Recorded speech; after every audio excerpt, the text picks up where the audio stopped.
Shalom, selamat pagi.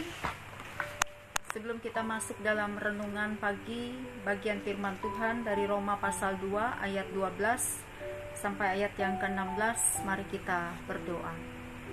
Tuhan, pimpinlah kami dengan kuasa Roh-Mu yang kudus. Kami akan membaca dan merenungkan bagian daripada firman-Mu ini. Amin. Roma pasal 2 ayat 12 sampai ayat yang ke-16 yang demikian bunyinya. Hukuman Allah atas semua orang. Sebab semua orang yang berdosa tanpa hukum Taurat akan binasa tanpa hukum Taurat. Dan semua orang yang berdosa di bawah hukum Taurat akan dihakimi oleh hukum Taurat. Karena bukanlah orang yang mendengar hukum Taurat yang benar di hadapan Allah, tetapi orang yang melakukan hukum Tauratlah yang akan dibenarkan. Apabila bangsa-bangsa lain yang tidak memiliki hukum Taurat oleh dorongan diri sendiri melakukan apa yang dituntut hukum Taurat, maka walaupun mereka tidak memiliki hukum Taurat, mereka menjadi hukum Taurat bagi diri mereka sendiri. Sebab dengan itu mereka menunjukkan bahwa isi hukum Taurat ada tertulis di dalam hati mereka, dan suara hati mereka turut bersaksi, dan pikiran mereka saling menuduh atau saling membela.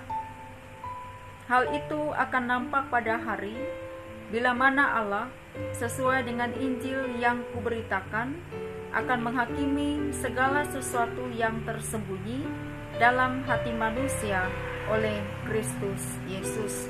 Yang berbahagia ialah kita yang mendengarkan firman Allah dan yang memeliharanya. Amin. Saudara-saudari yang dikasihi dan diberkati oleh Tuhan Yesus Kristus, ada beberapa hal yang kita renungkan melalui bagian firman Tuhan pada pagi hari ini. Yang pertama adalah kita diingatkan akan perkataan Yesus seperti yang terdapat di dalam Injil Matius pasal 17.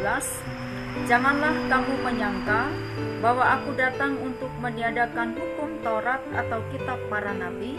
Aku datang bukan untuk meniadakannya, melainkan untuk menggenapinya. Yang kedua, surat ini ditulis oleh Rasul Paulus kepada jemaat di Roma.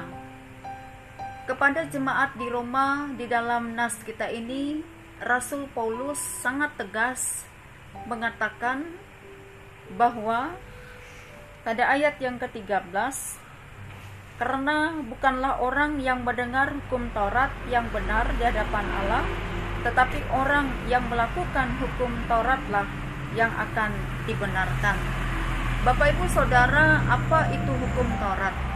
Hukum Taurat yaitu 10 hukum Tuhan dan hukum Taurat Musa, seperti yang terdapat dalam 5 kitab Taurat Musa, Kejadian, Keluaran, Imamat, Bilangan, dan Ulangan. Hukum Taurat ini diberikan dalam rangka menuntun umat agar mereka hidup benar di hadapan Allah.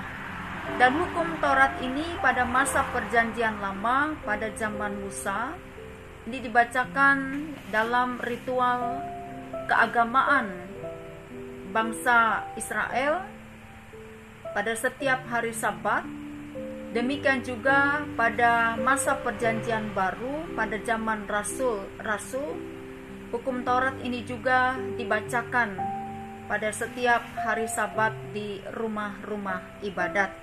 Nah, Bapak Ibu Saudara, di dalam hukum Taurat itu ada banyak peraturan-peraturan, pengajaran-pengajaran, dan juga larangan-larangan dan lain sebagainya. Dan itu dibacakan pada setiap hari Sabat untuk penuntun bagi umat agar hidup mereka yaitu benar di hadapan Allah. Sidang jemaat yang dikasihi dan diberkati oleh Tuhan Yesus Kristus, jika digabungkan kedua hukum Taurat itu tadi, hukum Tuhan dan hukum Musa, maka berjumlah 613. Rasul Paulus menurut pendapatnya, ia mengatakan, bagaimana mungkin manusia bisa mentaati seluruh hukum Taurat itu yang berjumlah 613 dengan kemampuan mereka sendiri sebagai manusia.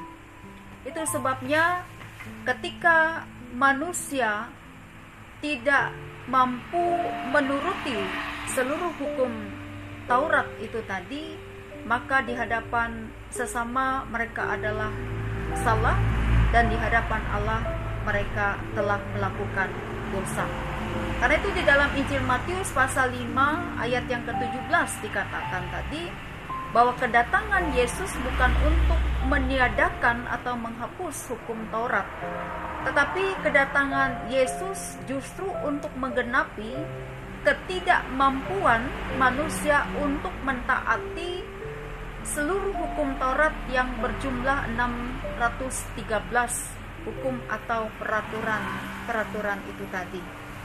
Nah, saudara-saudari yang dikasihi dan diberkati oleh Tuhan Yesus Kristus, itu sebabnya manusia berdosa karena tidak mampu menuruti hukum Taurat. Karena itu Yesus datang untuk menebus, yaitu setiap dosa, ketidakmampuan manusia untuk mentaati seluruh hukum Taurat itu tadi. Karena itu Rasul Paulus ingin mengatakan di dalam nas kita ini kepada jemaat di Roma bahwa oleh karena kasih karunia Allah di dalam Yesus Kristuslah manusia itu mendapatkan penebusan dan keselamatan, dan hukum Taurat itu tidak berkuasa atas keberadaan manusia. Jadi kasih karunia Allah telah menyelamatkan manusia dari hukum Taurat. Nah, saudara-saudari, apakah manusia tetap bisa bertekun di dalam dosa karena Yesus sudah menggenapi hukum Taurat itu tadi? Di dalam Roma juga Rasul Paulus mengatakan bahwa sekali-kali tidak, artinya manusia tidak boleh bertekun di dalam dosa karena ketidakmampuan manusia telah digenapi oleh Yesus.